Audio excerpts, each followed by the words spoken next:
haddaan akhriyaa aayaadka qur'aana iyo axaadiista ku soo arooray masaladaasi aad bay u tiro badan yihin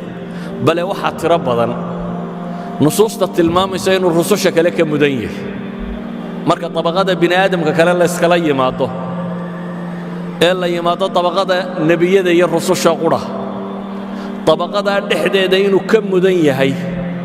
oo ilaahay si gaara isaga u tilmaamabay ayay nusuustu tilmaamaysaa waa ka xadiiثu اlisra wاlmicraaj nebiga calayhi الsalaaةu wasalaam habeenkii laga dheelmiyey ama laga kaxeeyey laga gudiyey maka ee baytulmaqdis la geeyey buraaq baha la yidhaahdaa la saaray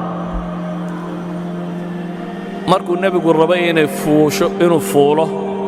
ayay dhaqdhaqaaq samaysay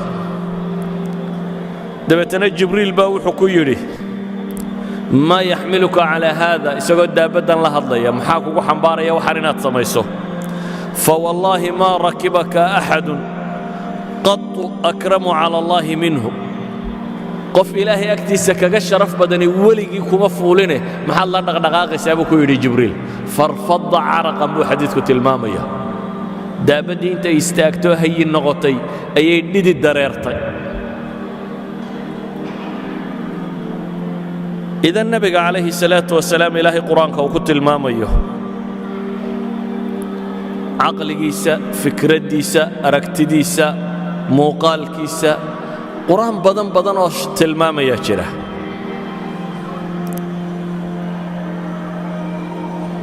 laakiin wakhtigoo kooban masaladaa waan soo koobayaa haddii wakhtiga xagga dambe aan wax ka gaadhi kara baan tilmaami doonaa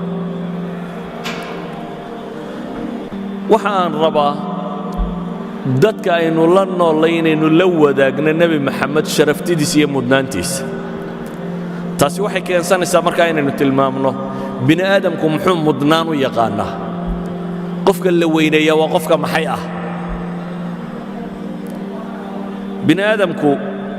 majaalaad insaaniya baa jira majaalaad bini aadamka lagu maamuuso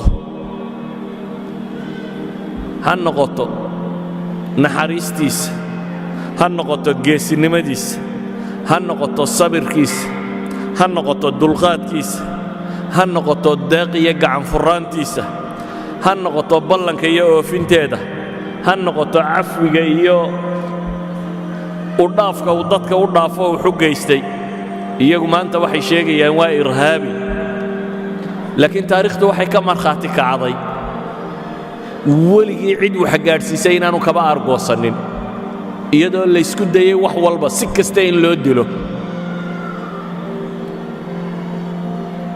bini aadam wax kasta oo wax ku qiimeeya baynu leenahay nebi moxamed calayhi salaatu wasalaam hormuud buu ku yihi ilaahay oo ammaanaya markaa wuxuu leeyahy warafacnaa laka dikrak magacaaga iyo maamuuskaaga kor baan u qaaday baa ilaahay leeyahy ilahay wuxuu ku tilmaamaya bini aadamku waxa dhaqana ee akhlaaqe bini aadamnimo laysugu faano wa innaka la calaa khuluqin cadiim baa ilaahay leeyahy